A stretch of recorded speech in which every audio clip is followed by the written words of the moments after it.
Test, test.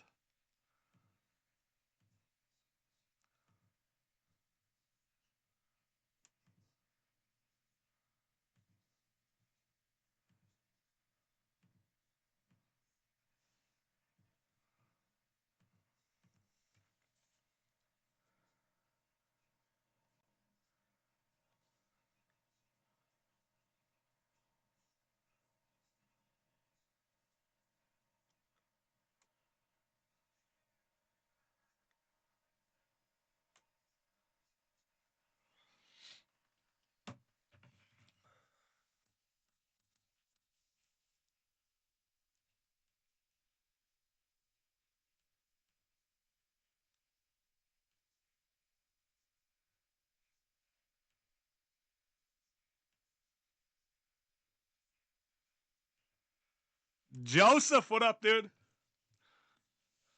What up, my man? Happy Sunday. Football Sunday. Let's go, Philip Rivers. Da Vinci, what up, my man? Did everyone place their old man parlay today? Because you gotta go. You gotta go and combine the fucking Colts covering and the Rams covering because Matty Stafford and Philip Rivers on the same day. There's no doubt in my mind that 44-year-old can still fucking cover a spread. E Signs, what up, dude? What up, my man? Rest in peace, Rivers. That's my only hope is that that motherfucker doesn't get hit. Please don't kill him. Please don't kill him. I loved Philip Rivers. He was a great guy. Just please don't kill him. It's my only hope. It's my only hope. If you read the title, I got something a little different planned than video games today. I'm just gonna kind of chill for a minute, let everyone get in here. I'm already into the fucking gummies. I just bought a fucking coffee from Tim Hortons. Snow covered football Sunday? Hell yeah, Joseph. What part of the country we in? What part of the world we in? I'm in northern New York, so we've already been snow covered for like a fucking month. Sadly, I haven't seen grass since like the beginning of November. East Coast, same, same,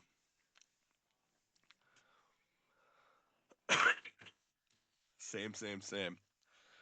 Yeah, it's that time of year. It's that time of year.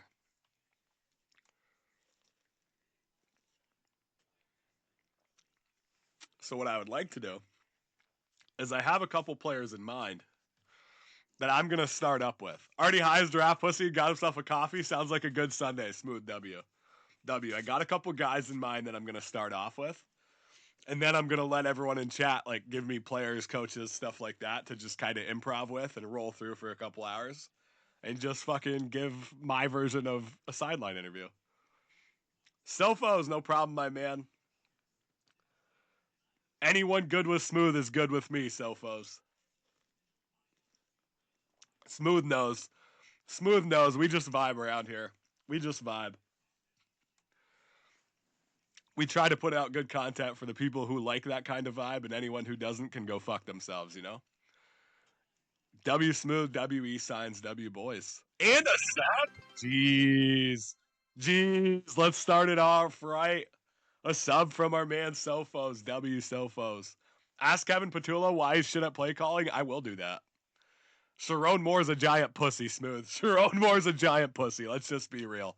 Let's just be real. Let me be the dumb one and let my direct actions ruin my job, my marriage, my life, and then let me crash out and blame everyone else around me and say I'm gonna kill myself in front of you because I lost my job, my wife, and my family, even though it was all his fault. That is the definition of being a pussy. With that being said, I hope he fixes it. I hope he gets right. I hope he can fix that mental health.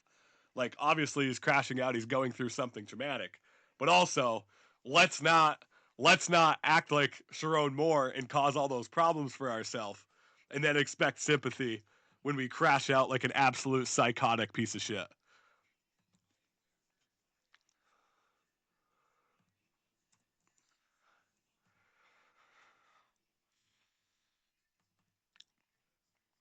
All right, I'm gonna put the name. I don't even know if I spelled Stephon Diggs' name right. Is he an AN? I think he's an AN. I'm gonna put the name of the player we're interviewing up on the screen. How do I make that go over this? Well, not that apparently. Not that, apparently.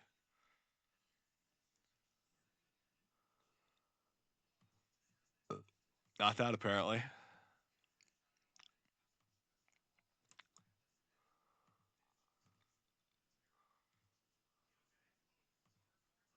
Definitely not that. Could have said it better myself. Exactly. Exactly. Definitely not that. Definitely not that either. All right, I don't want to lie to y'all. I don't think I'm very good at this. Has anyone ever told me that I'm basically a modern day Martin Luther King Jr.? No, and I hope nobody ever does. Because my God, that is not true at all.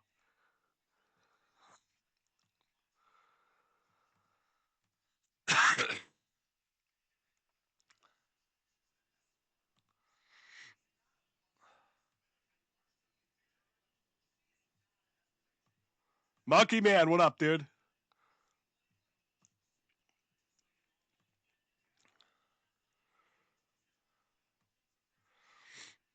I'm gonna tell my kids you are MLK Jr. W me. MLK Jr. is a great man, dude. MLK Jr. just spoke his mind. He told the truth, and people liked it.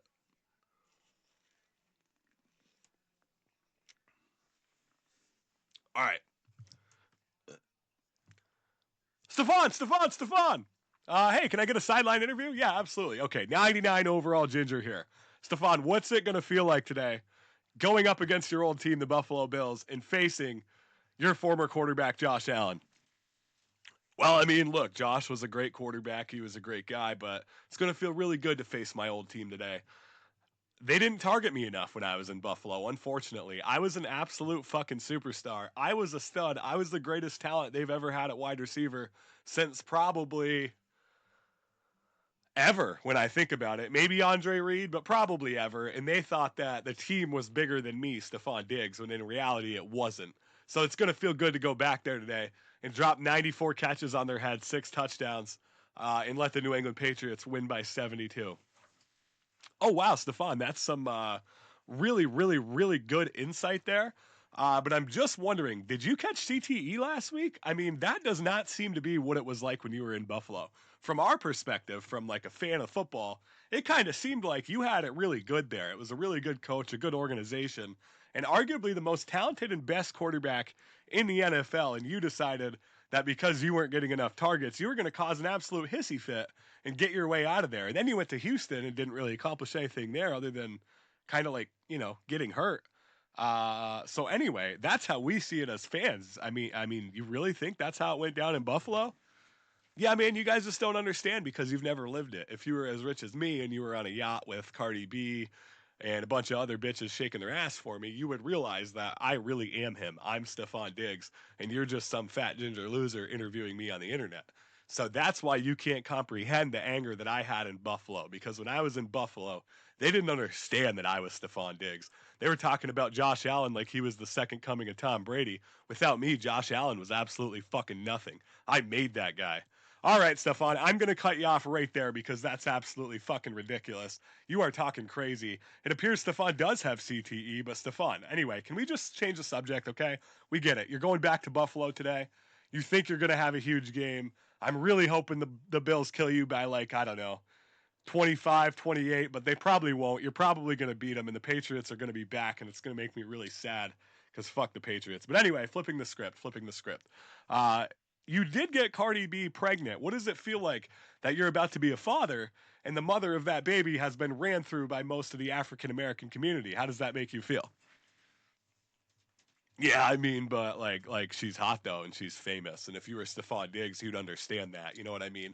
When you got like a bunch of fucking ego like me, you need a woman like that. You need a woman that's been ran through by most of the African American community because I'm asserting my dominance. I'm showing the rest of those people that at the end of the day, she's choosing Stephon Diggs. I put that fucking baby in her on purpose. She didn't even want a baby, and I fucking held that bitch down, put that baby in there, and said, "Guess what? Guess what? That's another Stephon Diggs, baby. Touchdown fucking Diggs." I think I'm going to demand a trade from the Patriots tomorrow. Okay, anyway, that was Stephon Diggs, ladies and gentlemen, our first guest on the sideline today. And we just hope that going into the football game today, somebody tests that man for a concussion. I would hate to see a concussed man get absolutely killed on the football field today. So, anyway, that was our first interview. Later, Stephon Diggs.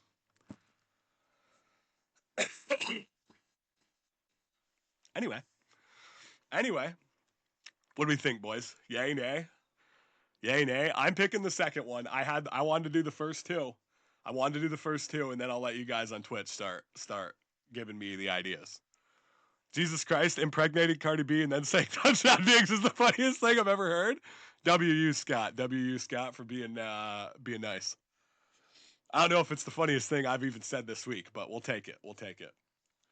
I'm just gonna take a sip of coffee, catch my breath, and then we're flying. We're flying either to Seattle, I think, to catch our next guest.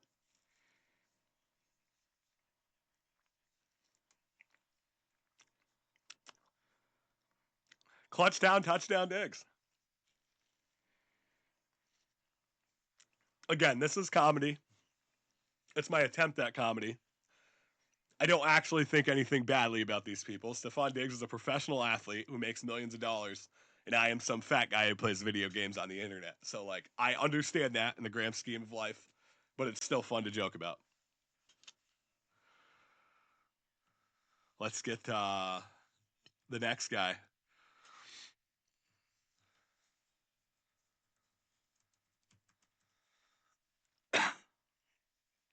As long as I take a trip to Philly, I'm all in. Oh, I'll be traveling all over the country these next 2 hours. All right, next in the booth. Next in the booth is going to be Philip Rivers. Hi, Philip, 99 overall ginger here. Can we have a word? I just wanted to know, us as fans and people who love the NFL, what exactly really brought you out of retirement today? Because there is no way you were just doing your good buddy Shane Steichen a favor. You're 44 years old. You're almost eligible for AARP, and you actually could possibly have gone to the Hall of Fame in a couple years, and you're going to reset that clock to play a game at 44 years old with the fucking Indianapolis Colts. What on earth were you thinking? Well, yeah, I mean, like the ESPNs of the world, the actual reputable places, they can't put out the truth, which is what you guys probably were all thinking. I have 10 kids and a wife at home. Every day that I was staying home with them, I was debating if I was going to blow my fucking brains out. I was sitting there, and one minute or another, a kid needed something or my wife needed something. I haven't done anything for Philip Rivers since the day I retired. I coach my kids' football team. That's a great time. A bunch of dudes being dudes. That's what we love about the world. I go coach a football game. The boys are there. We're fucking trying to score touchdowns. But then when I go home, the other 9 kids and my wife are there. So imagine walking through the door being Philip Rivers. You've lived the amazing life that I've done. And then basically you go home and you just have to be fucking dad and husband. No, I don't fucking think so. That was probably the worst thing on the planet. So the minute that I saw Daniel Jones go down with that Achilles injury, I fucking called my boy Shane and I was like, Shane, I got a fucking crazy idea for you. I got a crazy idea for you. I could never fucking run in the first place. My arm was never the strongest in the world, but my brain's still fucking there, pal. You put me in that spot, we just might get in the playoffs. That's some good insight, Philip, and that makes a lot of sense. As someone who is married but doesn't have any kids at home, I could not even imagine. I could not even imagine hanging out with fucking 10 children that I fathered after being an NFL quarterback and supposed to just accept that as the rest of my life. Yeah, right. That sounds terrible. No wonder you came back to play today. Anyway, let's move on to the game itself. At 44 years old, you're facing the Seattle Seahawks defense that has one of the best pass rushes in the NFL right now. And guys like Quinnen Williams on the defensive line, who, if they even breathe on you, could possibly break your clavicle, your hip, and your collarbone. So I'm just wondering, clavicle and collarbone are the same thing. I'm just wondering, does that scare you at all?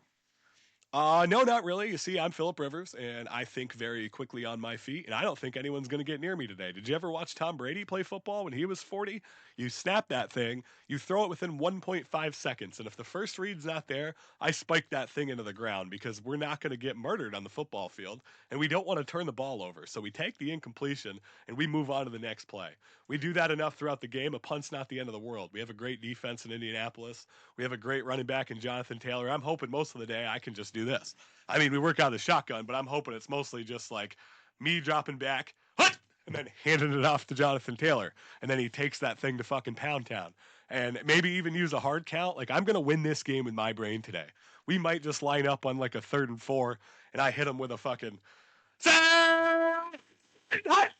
and then see if they'll jump off sides. And if they won't do that, then maybe I'll throw the football. If they don't jump off on 3rd and 4, you know what? 3rd and 4, probably still hand it to Jonathan. It's just going to be a little on two, ready, hot. Then we just turn around, hand it to Jonathan. If he gets at least 2, we do it again. And then if we do get in a scenario where I have to throw the football, we're just going to make the first read. We're going to get a motion. We're going to see if it's man or zone. When that motion comes across, if that guy has a chance at beating his guy across the middle, it's going to look just like this. Hey, catch and throw. There's no drop back. There's no 3-step drop. There's definitely no 7-step drop, even though I could still do it. I'm Philip fucking Rivers. You think at 44 I couldn't give you a 7-step drop if I needed to? Watch this shit.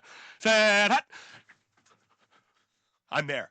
I'm in a position. I'm ready to throw. But that's not what we're doing today. What we are doing today is we are just going to be very quick. Ball out of our hand. Ball out of our hand immediately. First read. And then, quick slants, bubble screens, get blockers out in front. I'm not here to win the game. I'm here to help them run the offense and let these wonderful young athletes around me make plays. Philip, that's a great in-depth analysis, first of all. It's a great in-depth analysis. I've never seen someone give me a 7-step drop during a sideline interview. So the fact that you're doing that on 44 years old, that's incredible. And I have decided, based on everything you've shown me today, we're taking the Colts fucking plus 13.5. Are you kidding me? You think that guy's losing by more than 2 touchdowns? That's one of the greatest dudes I've ever met in my entire life. Anyway, good luck today, Philip. Have a great game. And on top of that, my man Grilled Cheese on a 60 stream streak. I got to catch my breath here. That was a long interview. 60 stream streak.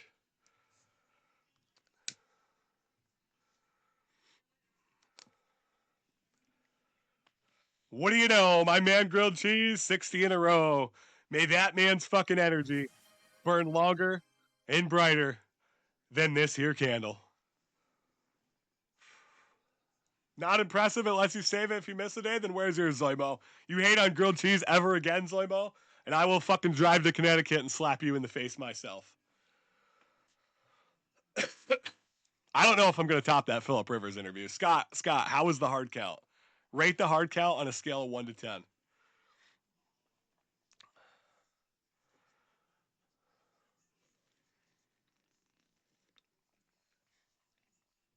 We need a Tua interview. Here's the thing, Monkey Man. I don't want to set my screen all up for Tua just for the interview to go like this.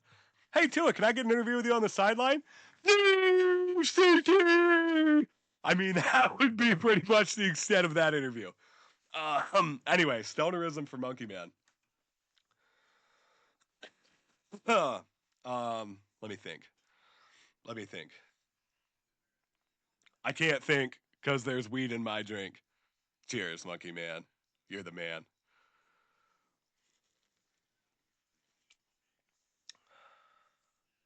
Oh, for grilled cheese. I got those mixed up. Fuck me. Grilled cheese, forgive me, please. I'm a little baked and not yet fully awaked. All right, boys, who we want to interview next? Those were the 2 I wanted to start with. We did Stephon Diggs. We did Philip Rivers, and you got the bonus of Tua Tagovailoa for 4 seconds. Give me some names. I'll pick one for the next interview.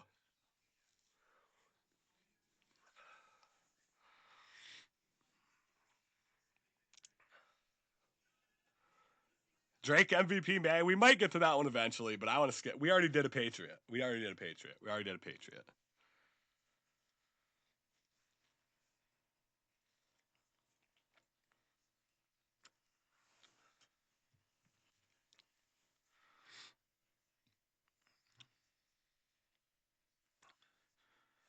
Jalen Hurts?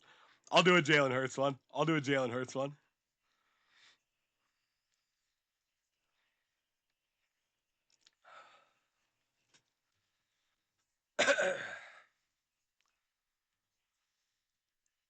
Let's do Jalen Hurts here.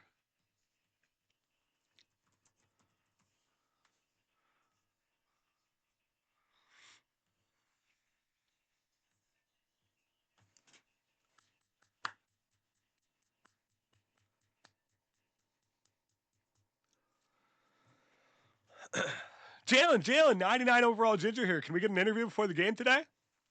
Yeah, no problem. Jalen, look, as fans of football and fans of the game, we've all been watching a lot of controversy unfold in Philadelphia over the course of this season. A lot of people are wondering, is Jalen Hurts the problem? I mean, last week we had quite a few turnovers going on. You actually don't have a game today, so the sideline interview is fake. You were the Thursday night game, I think. Do I even remember? No. They do play today. Never mind. They played Monday. Anyway, rewind, fast forward. Jalen, after sucking complete dick last week and turning the ball over 700 times, how do you think you fixed that this week?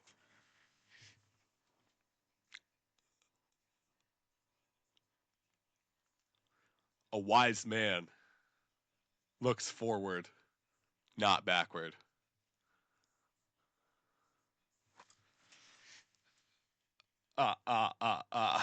Jalen, you didn't really answer anything that I asked. I just gave you a really, really good, great, in depth question about how terrible you are at football. And you responded with some sort of like deep sounding motivational quote that actually didn't really say anything. It appears you do that in most interviews, but for today, I'm really going to need you to actually answer some fucking questions, Jalen. So, anyway, again, after turning the ball over 75 times last week, you're playing a shit team like the fucking Las Vegas Raiders. You must have some confidence going into this week that you could throw for, a lot of yards if you were to actually put the ball in AJ Brown's hands for once and not the other team. So with all that being said, when you play a team like the Raiders, does that give you guys extra confidence going into a game knowing you're playing a bad team?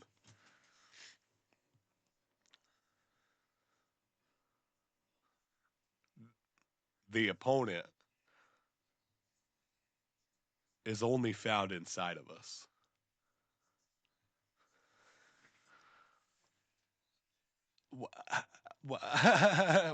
What? Jalen, what the fuck are you talking about? We're asking you questions and we're trying to get answers about those questions on the football game, and you give me some fucking internal quote about you're trying to sound like a philosopher, but none of the words you're saying have anything to do with anything we asked, and I feel like my viewers are getting dumber from listening to you speak. I'm gonna try one more fucking time to get an actual answer out of Jalen Hurts. Jalen, when you're surrounded by such an amazing offense, when you have AJ Brown, Devontae Smith, Saquon Barkley, Dallas Goddard, and an okay offensive line, and you continue to play like absolute dog shit, not produce as an offense, not score any points, turn the ball over in bunches game after fucking game, why should people still trust you? Why should people still believe that the Philadelphia Eagles are a team that can make a run in the playoffs?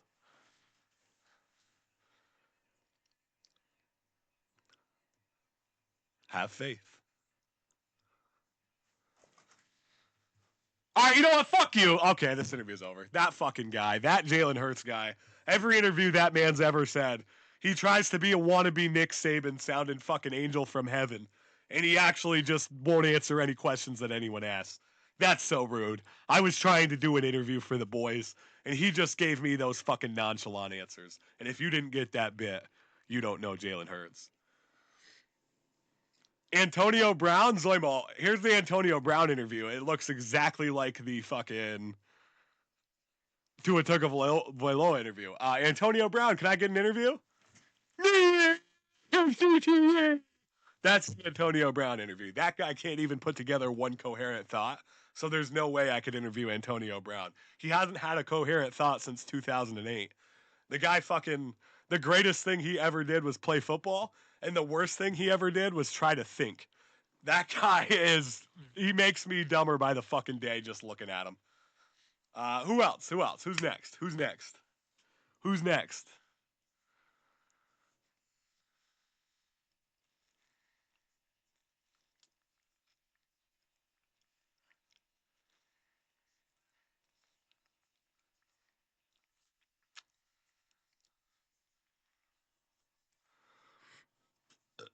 Ooh. What about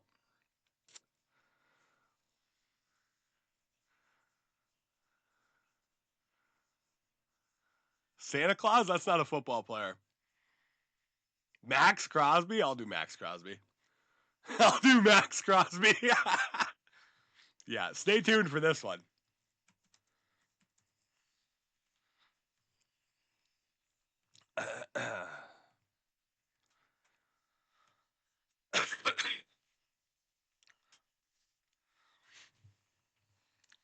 Yo, Max, 99 overall ginger here. Can I get an interview? Yeah, man, absolutely. Max, what's it like playing for the Las Vegas Raiders, where it feels like there is a lot of pride to be a Raider? Even the fans, like you guys have a great fan base, traveled all the way from Oakland. So many people associate greatness with that fucking Vegas silver helmet, used to be Oakland.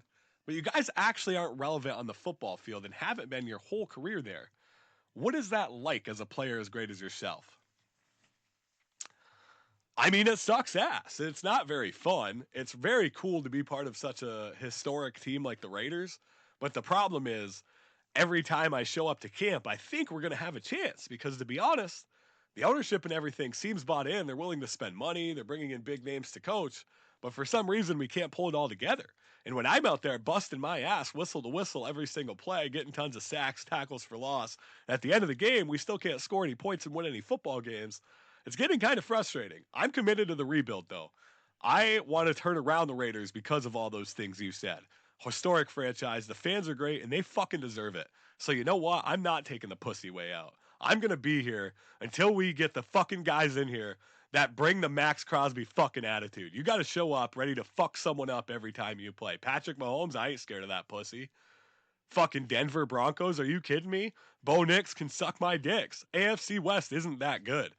They look good because everyone else is so fucking bad. If we get somebody in here in the Oakland Raiders to run the offense and get me some fucking points, I promise you I'm bringing a championship to Oakland. Okay, Max. Okay. Definitely quite the interview there, Max. That was just the first question. I appreciate your fucking enthusiasm, Max. You know what? What a guy he is. Anyway, Max, playing the Philadelphia Eagles today. You're going in facing the defending Super Bowl champs. But right now, they look like they're a little out of whack. Jalen Hurts can't stop throwing the ball to the other team. Saquon hasn't really been last year's Saquon. How are you feeling as a defense going into this game? Honestly, it's exciting. I'm very excited to show up. I'm very excited to show up. I'm very excited to sack Jalen Hurts at least 3 times. His problem is he's a short little midget and he can't see over the offensive line. He's having a hard time getting the ball up over. So I'm going to use my big fucking gangster looking ass and I'm going to fucking get in that motherfucker's face. And I'm going to whisper in his ear every play at the start. I'm going to say, Daddy's coming. Daddy's coming. And then within a couple seconds, I'm going to sack that motherfucker. And he's going to know I'm there. And that's when Jalen starts throwing the ball to the other team. And when he starts putting that into my defender's chest, we're going to have a day as a defense. Saquon, I am a little scared of Saquon. I'm not going to fucking lie to you. But I just have faith that we're going to have a good plan in place. We're going to be aggressive and try to make Jalen Hurts beat us. And if there's anything I've seen the last couple weeks, Jalen Hurts couldn't beat a child if he was given a free belt. Okay, Max is a little fired up there. Max, one last question here. One last question. When you get a player that is thinking about signing with Oakland in the offseason, do you pitch kind of like yourself as someone who's looking to rebuild the Raiders? Do you say, hey, team up with Max Crosby and we can get this thing going again? What exactly do you say to a guy like that? I mean, it's pretty simple, man. I say I'm Max Crosby and I'm that net. Whoa, Max, you might have the N-word pass, but the 99 overall Ginger program does not.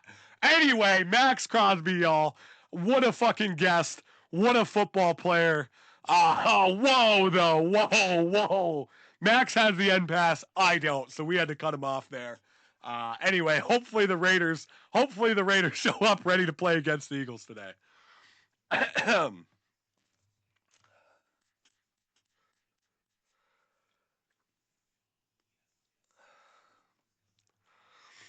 Sounds like Max Firecrotch Crosby. Dude, I love Max Crosby. That guy's got the energy. That guy's got the energy.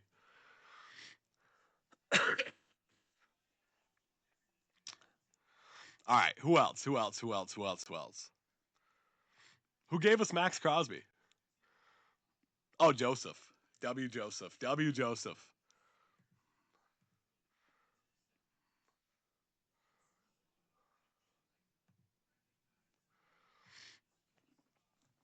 We need another football player to interview. We need another football player to interview. We've done Max Crosby. We've done Jalen Hurts. We've done Stephon Diggs, and we've done Philip Rivers.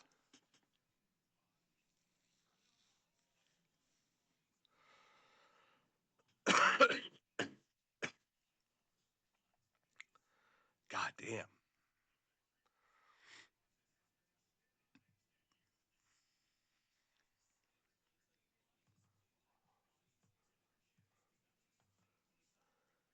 Let's do. Let's do. Man.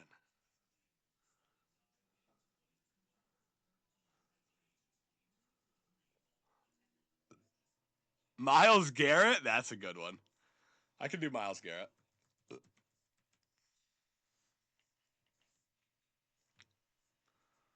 That's probably going to sound a lot like Max Crosby's. Very similar thing. Very similar thing. All right, let me get a little more coffee in me here.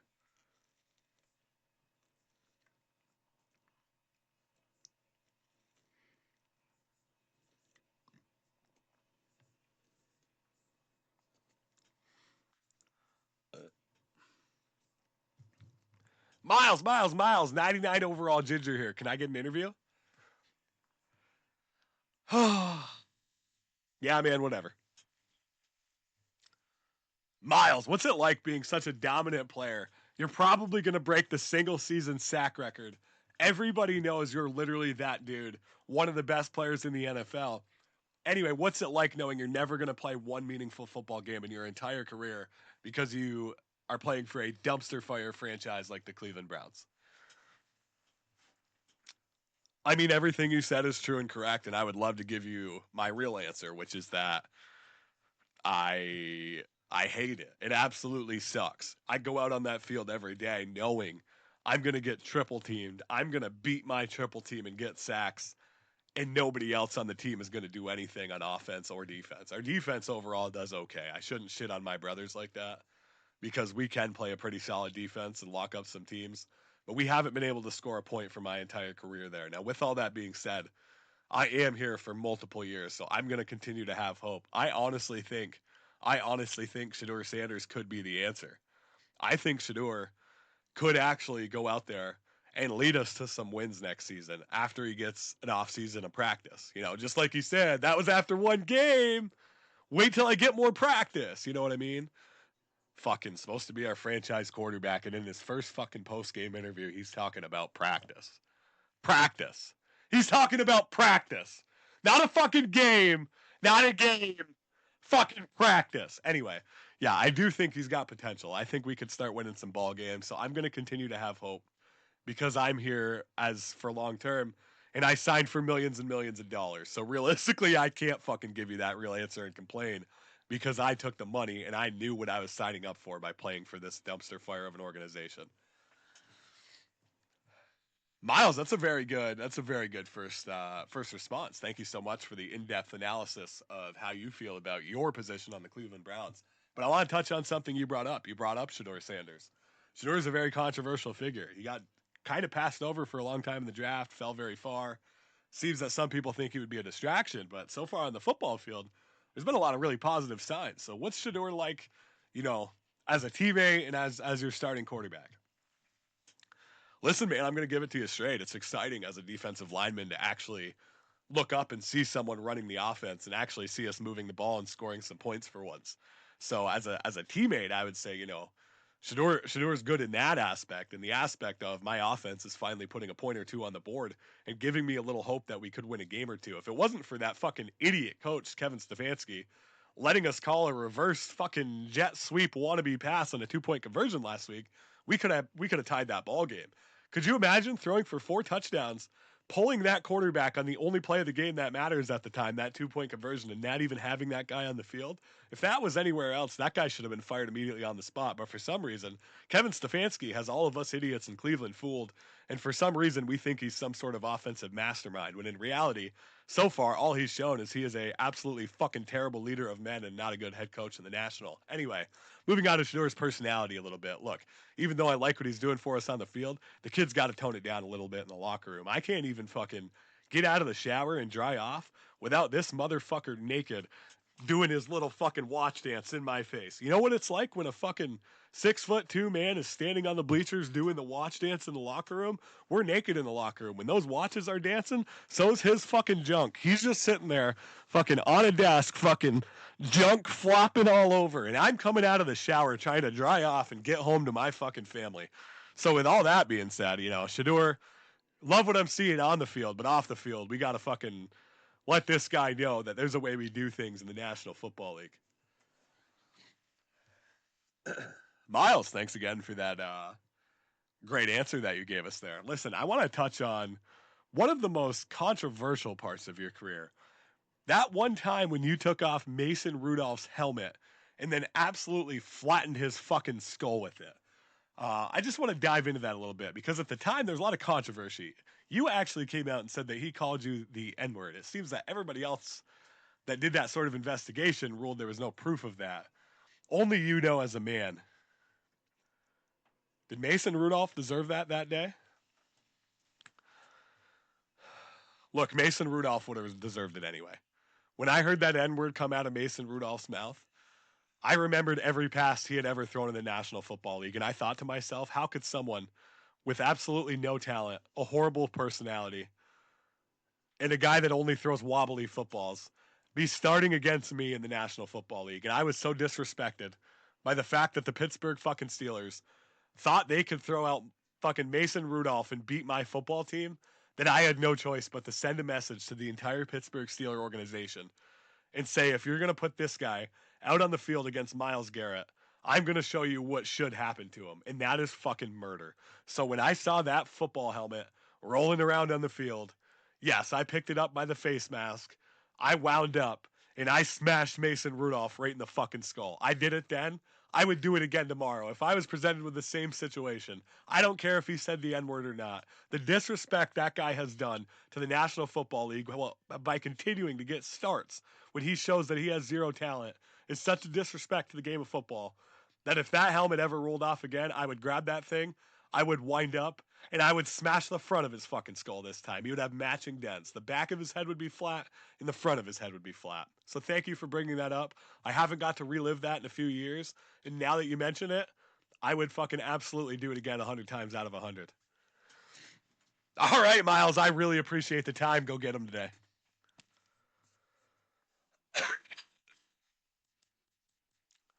Myles Garrett, everyone. Myles Garrett. Myles Garrett. Myles Garrett.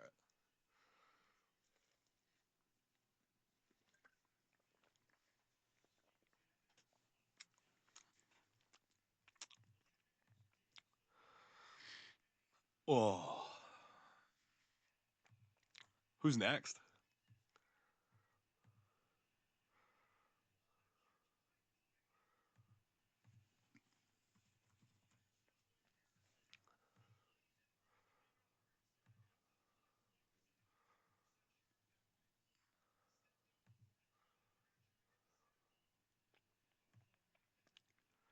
Who's next? Kirk Thuggins?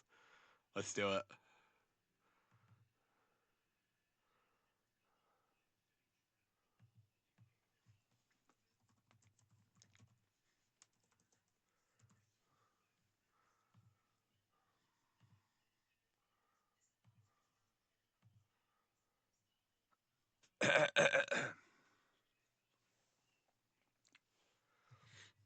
Kirk, 99 overall ginger here. Can I get an interview? Yeah, man, of course. Kirk, it must have felt really good to go out on Thursday Night Football against the Bucks and absolutely ball out vintage Kirk Cousins style and get that win. What did it feel like to be out there kind of doing your thing again? Look, I mean, I just show up to practice every day and I try to do my best and do what's right for the team. With all that being said, how on earth they thought what was right for the team was Michael fucking Penix is beyond me. Did you see that guy trying to throw the football out there? He throws a pretty deep ball. I get it. He can't read a defense. He can't fucking hit someone accurately across the middle and stop him from getting decapitated. Kirk Thuggins does that. I was a great quarterback. I was throwing for 350, 400 yards on the daily. I won Ginger a fucking fantasy football championship in like 2018. I do this. I do this shit. I've been doing this shit. And they've been putting me on the bench after paying me $40 million. What kind of franchise does that? What are they thinking? They sat a $40 million man on the bench. You know why they paid me $40 million? Because I'm Kirk motherfucking Cousins. All I did was go out there and make throws and win football games. I had a few bad games in a row and they benched me and never turned back. I get it. That's football. I wasn't producing. We weren't winning. They put me on the bench. I can live with that. The struggle is my replacement went out there and failed over and over and over and over again and looked absolutely worse. Why didn't they turn back to me? Why didn't I get my chance to show myself again? That's what I don't understand. Anyway, to answer your question, yes, it felt absolutely good to beat the Bucks on Thursday Night Football. That little young dude, Baker Mayfield, he's all spunky, and he might be able to get a blowjob behind a fucking Cheesecake Factory parking lot. But he doesn't have faith in the guy upstairs quite like I, Kirk Thuggins, do. So I knew we were going to win going into that game because I had more belief. All right, Kirk, we appreciate that. One thing I wanted to do, this isn't even really a question. I just wanted to point out that fantasy managers all over the country want to thank you for finally, once in our life, giving Kyle Pitts a performance because for years you get dunked on and you get made fun of by your friends for drafting Kyle Pitts, even though that motherfucker deserved to get taken very early in your draft because his talent is through the roof. But nobody in Atlanta could get him the football. And thankfully, in the first round of many people's fantasy football playoffs, you got the start instead of Michael Penix, and you continued to feed Kyle Pitts over and over and over and over and over again. And he put up an unbelievable amount of points. And I thank you for that. Again, that wasn't a question. That was just a thanks. Okay. And now saying that, I want to talk after the game. You guys were sitting around. You were sitting around doing the post-game press conference with the wonderful Thursday Night Football crew. Of course, all stand-up men like Richard Sherman. He's, of course, a great guy and never got charged with, like, domestic violence and was beating down doors and being an absolute psychopath. No, Richard Sherman's a great man. Anyway, with all that being said, that panel of wonderful people, your teammate, Bijan Robinson, went on there and made some waves. They asked what it was like to have a game like that, and he said it kind of felt like smear the queer. As we know, queer can be a very touchy word nowadays, and they tried to correct that and say, whoa, he meant kill the carrier, he meant kill the carrier. We know that's not true. He definitely meant smear the queer. That's what we all called it as a kid too, but the world's up in arms about it. And anyway, with all that being said, I just wanted to ask, did it offend you, big believer in Christ and follower of Jesus, when your teammate Bijan went up there and said that he played smear the queer? That didn't offend me at all, not in the slightest. No, that game was called Smear the Queer, and that is because the person with the football was known as the queer. They were the guy that you had to run around, chase, and then smear. So when he was running around, you would call it Smear the Queer. So the fact that they're making such a big stink out of it, I mean, who is it? Who's making the actual stink? Is it the queers? Is it the people that fuck each other in the bump, even though they're men? Because me as a follower and believer of Christ, no, it doesn't bother me that they're offended. I'm Kirk Thuggins. I say what I want. And if you don't like that, you can go touch yourself.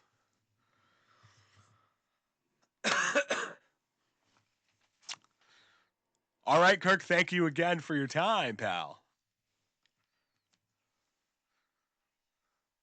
And that was Kirk Thuggins.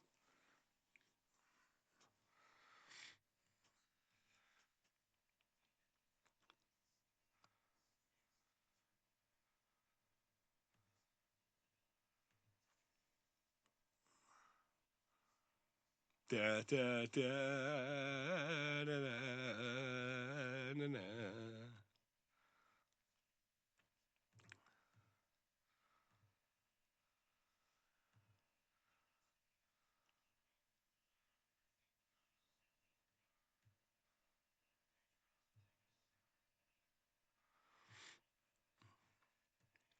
I think that's all the interviews I got, boys.